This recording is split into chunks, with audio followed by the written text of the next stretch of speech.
How do you empower your community leaders? When members become leaders, then we are able to scale our community, which gives us a huge competitive advantage over any traditional community or over any traditional business.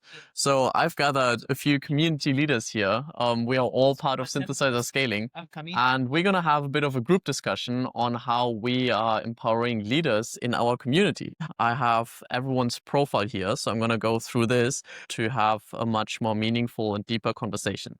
So we have in this group Tibor, who is helping busy 9-to-5ers get their first paid client. Mike, who learned how to build better relationships with your ADHD traits.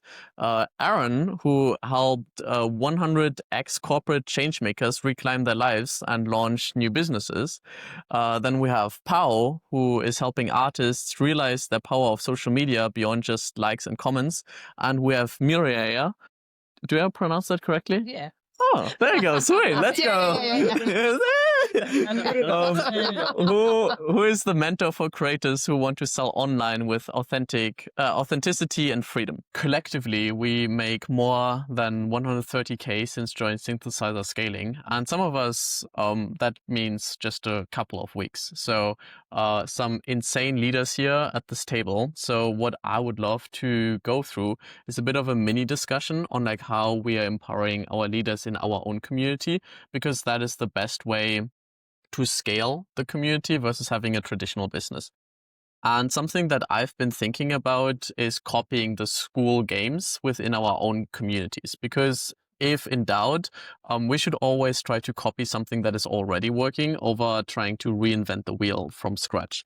So the idea is to have like smaller teams within our own community that compete with one another and collaborate with one another. So we have a team-based competition based on engagement. Personally, I'm thinking more towards who gets the most affiliates as a team, not as individuals, and thinking about how this creates a leadership pipeline, because there are different events that have a buddy system that works quite well. And I'm thinking about, can we expand that towards not just like 2 people who are kind of like working together, but maybe like a group of 4 people, where there is like one leader within the group who is then helping all the beginners and it's like, hey, you are focusing on attract, you're focusing on convert, you're focusing on the deliver, and the leader has already gone through each of these aspects, so they are able to like coach and show the path towards others. So that's what I'm thinking could potentially be the future of Skool,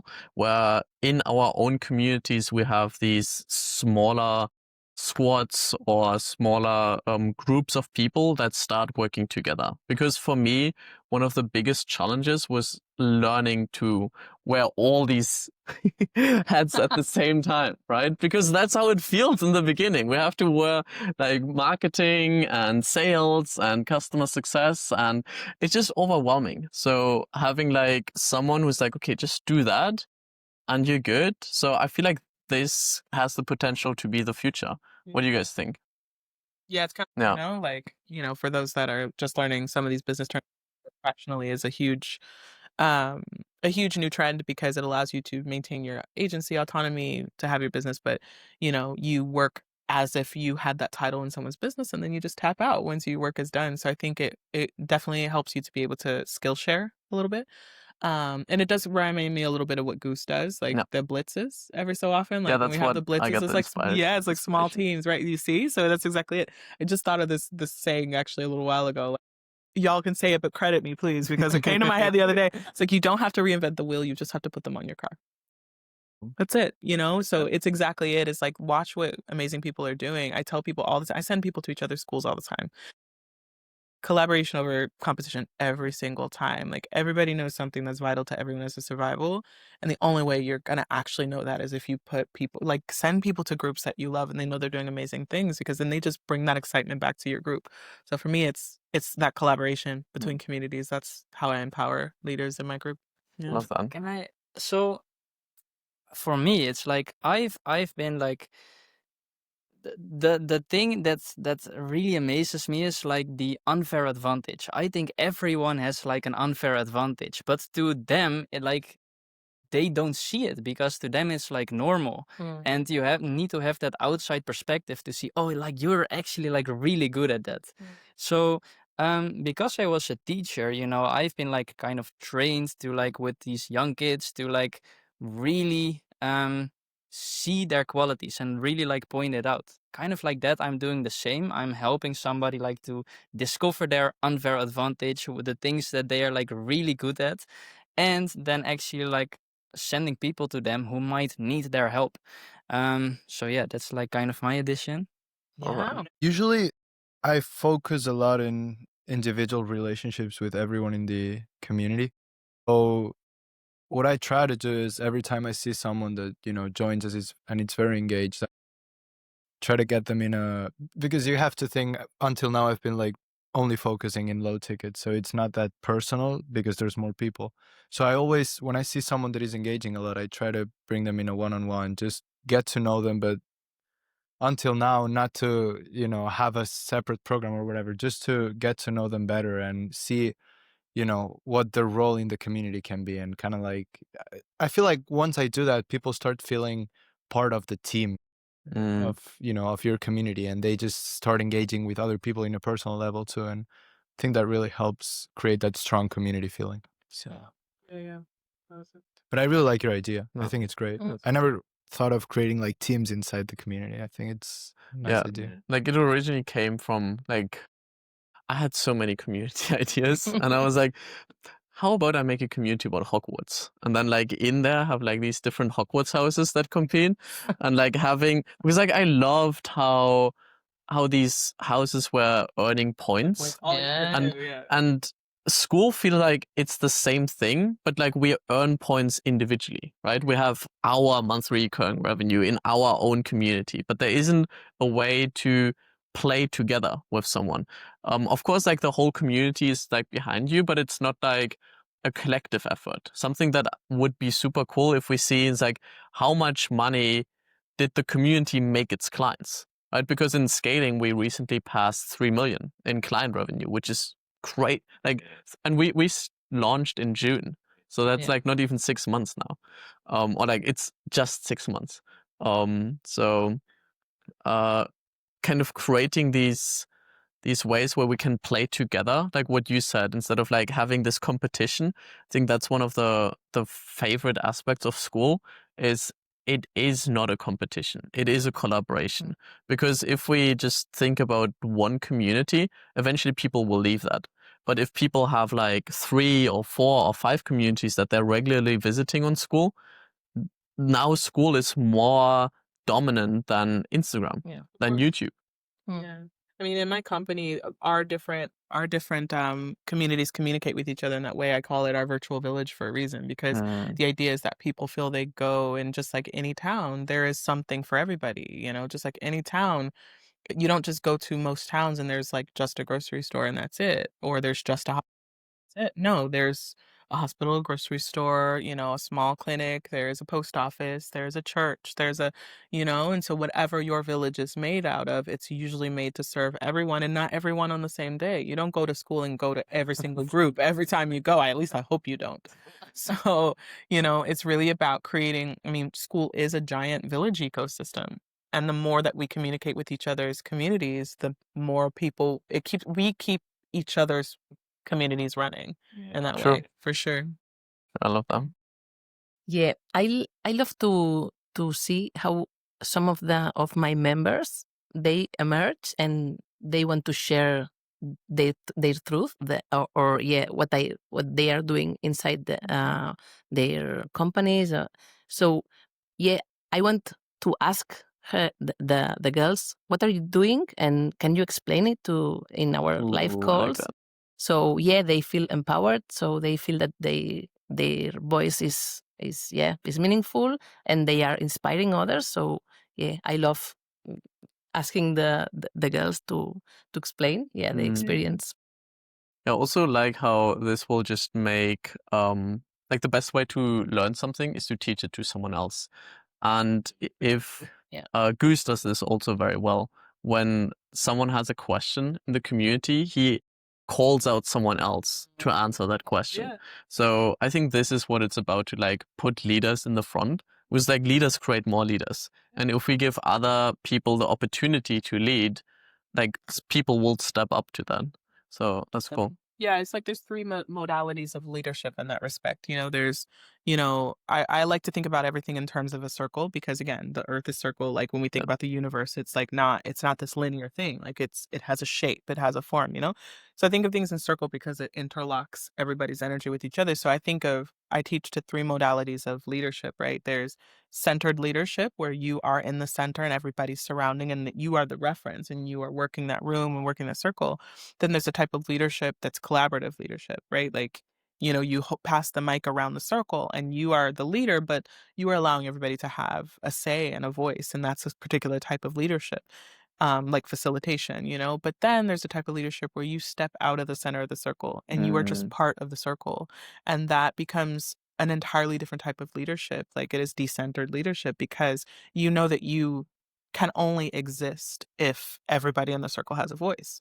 And the best way visually to do that is you step out and you either put someone else in the center or you become part of that circle. And you're right, Goose does that super well. I mean, honestly, I think Sam and Kirby in the context of Schoolers do that really, really well. Just the fact that in Schoolers, like every single time not Schoolers, I'm sorry, in Synthesizer, every time we have a win, it's pinned. Every time in our groups, every time somebody has an ask or a research question or launching a new program, we pin them. We're like, hey, this person needs people to do this or that or whatever. This person's starting a new program. Who's here that wants to help? It's the whole entire premise is that even our free communities are providing space for people to share their truth in your words, So it's leadership by example, but it's also understanding that as leaders, we only exist because there's someone for us to serve, and Skool, there's just so many different examples of that for sure. I want to add something to that because like the humans are like, or maybe it's not just humans, maybe it's like more creatures, but like humans are like purposeful creatures, right? And I think that the greatest communities, they really like hammer on the contribution side of things. Like when you feel like you can not only participate, but you can only also like contribute to something, that is where you really feel like purposeful. Um, I am doing a challenge at the moment, and funny enough, as you're saying about the grouping people together, there's lots of different types of ADHDs in my community right now. Like, there's musicians that have ADHD, or creatives, or coaches, ADHD. Like just having them connecting together and supporting each other would make the community better. And you just gave me that reference to see how important it is to make them feel like they don't want to leave because they don't want to miss that connection. Like, for example, I've got two members who they love each other so much, there's no way they're going to leave the community because they just bounce off each other, liking each other's posts, commenting under each other's posts and welcoming everyone in. So like, I need more of that happening. And I think that's what makes a community so strong and so powerful, where you're not the center of everything. It's like everyone else in the community is making it where it is, versus you being like, oh yeah, by the way, if I don't post, no one posts it. You see what I mean? So yeah, I think it's a really great idea what you said, because it will allow people to more come at the show. Love that. Why are you generally building communities? I'm building community because of message resonance, for and empathy for the people I'm trying to reach, which is late diagnosed ADHDers who have gone through a burnout, which basically have left them in a place where they don't feel like they want to continue. And because I went through that experience and found out I had ADHD, it helped me to realize that that's my struggle why. And when I created a community straight after my diagnosis, it just helped me to stick with this mission, because I knew it was for that specific person who was going through whatever burnout that they might be going through, or that horrible experience that they went through, not being able to manage their traits. So I just committed to trying to learn how to manage traits myself to help people and inspire them to make that change. And as I was doing that, it was just making me a better person. It made me become a leader, which I wasn't one. Definitely I wasn't one before being diagnosed. I was someone that was a follower. I was always saying yes. I was easily distracted. I was always late. I was very chaotic. I was just all over the place, right? And then it just made me, it's holding me accountable. Tibor, why are you building communities?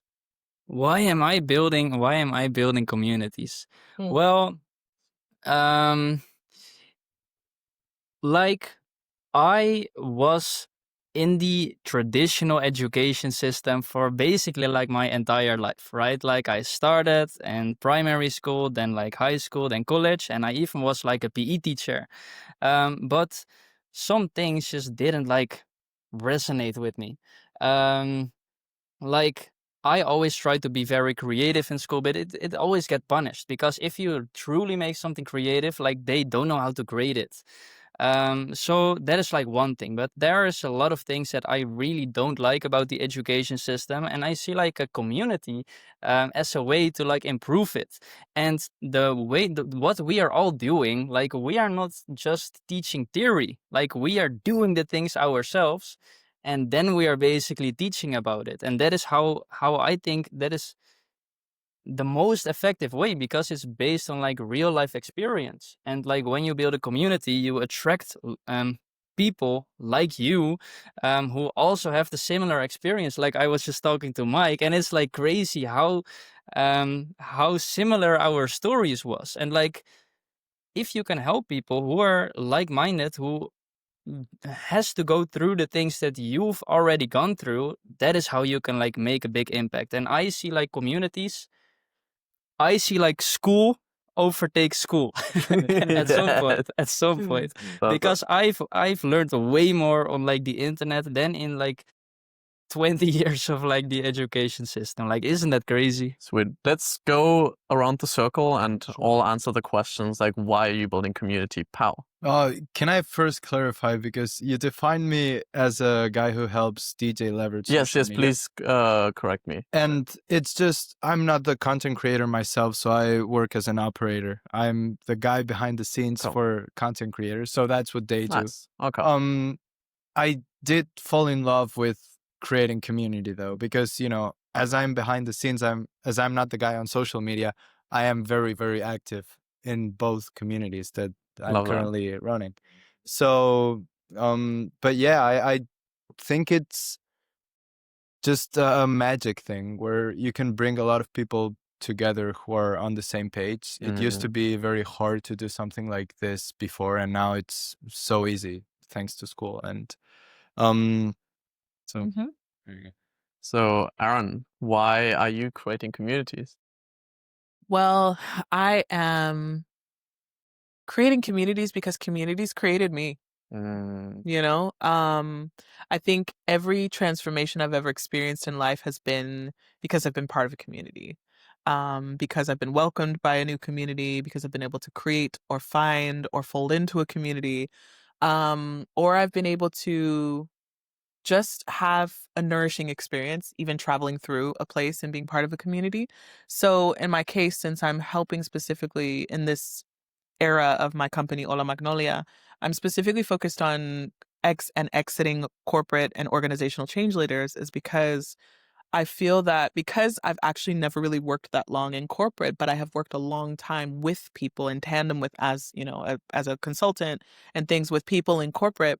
I'm going to see, with people in corporate, it's that, I don't know anything else but this life of following a dream or, following an inkling from a conversation to build something that a lot of people can feel at home in. So as a lot of folks are experiencing being laid off, being let go from their jobs, or just feeling that they're not resonating with their jobs and they want to find a way to be exactly who they are.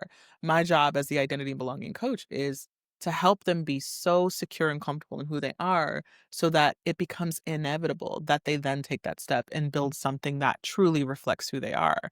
So it all comes back around to, I am not here to be the angel or devil on people's shoulders to say, hey, come build a business, come build a community. It's me saying, no, you actually need both to build something beautiful. You need the part of you that wants to do good work and wants to be aligned and wants to be able to feed your family. But you also need the part of you that's a little rebellious, that's a little rebellious, that's like, what if I quit my job and just go all in on my flower shop, puppy grooming coffee shop?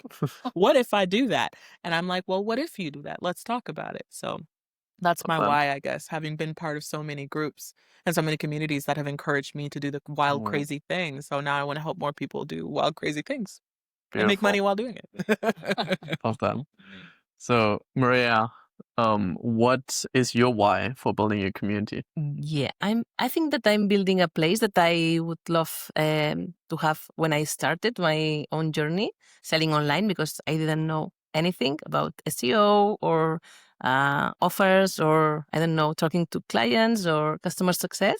And it's like, it's a safe place where we can understand what basics, but also how to scale our shops. And yeah, it's like the power of people inside the community. It's awesome, because someone makes a change in the shop, and then she explains it in the community, and other people, they have start to change the shops. And it's like, yeah, it's magic happens with when we share our knowledge. It's great. Fantastic. Yeah. Love that. So that's it.